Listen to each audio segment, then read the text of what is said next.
Have you ever been ghosted and wondered what the fuck happened? As a relationship therapist, I have worked with so many people who have been ghosted, but I've also had like the weird freaky experience of working with people who regularly ghost. So I know what goes through the mind of a ghoster when they ghost, and here are the top 3 things that could have happened. Possibility number 1 is that he's avoidant. This means that he actually probably did want an emotional connection with you, but had a core wound around affection and intimacy. So he literally feels like he's defective and not worthy of love. So you'll notice with an avoidant person, like the more you get emotionally close and things are going well, the more likely they are to actually just pull away. Second possibility is that he didn't have an emotional wound at all. He just didn't like you, but didn't have the courage to actually step up and tell you the truth. Third possibility is that he's actually a narcissist, which is way more common than you'd probably expect. Narcissists actually get off on winning someone over. So they will love bomb you till the cows come home. But the minute you start surrendering and giving them affection back, they will be like, oh, I won, and move right on to the next. Okay, I have Jack here.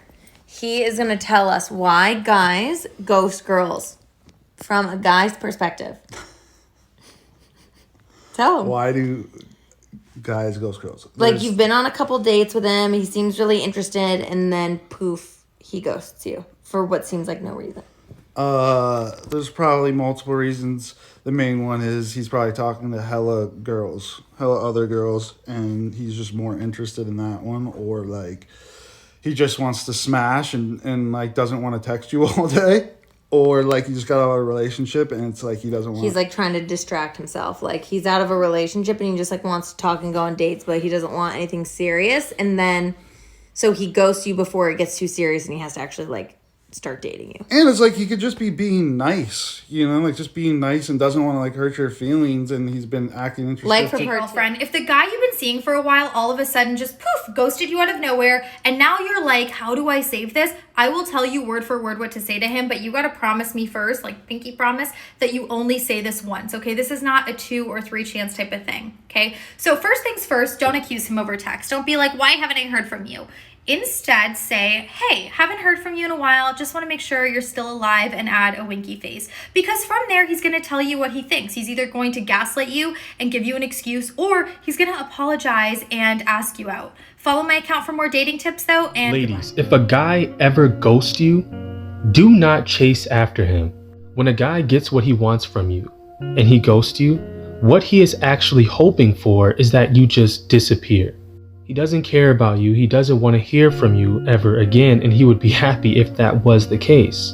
I was talking to my mom about this one day, and she put this into words that I never was able to articulate. The longer it takes for you to leave a guy alone, the more he will actually hate you, because you're forcing him to say to your face that he doesn't actually want to be with you. And when she phrased it that way, it just like clicked. I was like, that is very true. And honestly, you deserve a lot better than that. So don't disrespect yourself by chasing after him and begging for him back. Just know that he will get his karma for how he treated you, and you will end up with someone a lot better than him. Do me a favor and hit this button for me right here. I will be posting on both platforms. Let me tell you how I got a man to come back from being a ghost. Yes, he ghosted me, and now he's back. So, quick disclaimer though, this communication strategy that I used probably won't work 100% of the time, but it worked for me. So I'm going to share it with you. So a little background, this guy and I hadn't even been on one date. We'd met in person, but we were just kind of like talking really intensely and consistently for about a weekend. And then an entire week went by and I didn't hear from him. Sent him a few messages throughout the week with no response. 7 days pass from the last message that he sent, which was like a really sweet goodnight message. And I reached out to him and I sent him a message that said, this feels so awful. I want to have a conversation with you. We could either do it over the phone or in person. You tell me. So a few things I did there. First and foremost, I called out how it felt in my body. I got him present to the impact of him ghosting and how it felt in my body. And I said, this feels awful. Secondly, I named my desire. I said, I want to have a conversation. I didn't ask if he wants to have a conversation. I didn't say, what's going on? I didn't make him wrong in any way, although I really wanted to. I said, I want to have a conversation, and I really stood in that desire. And then the third thing I did was I gave him an option. I said, we could either do this over the phone or in person. You choose. I actually put him at choice of what we would do moving forward. And then I did the hardest thing, which was to lean back, surrender, unattach myself to the outcome, whether or not he responds. I really had to lean into my feminine energy and release him, let him go, not be attached to whether he was going to respond or not. And guess what? He came back around.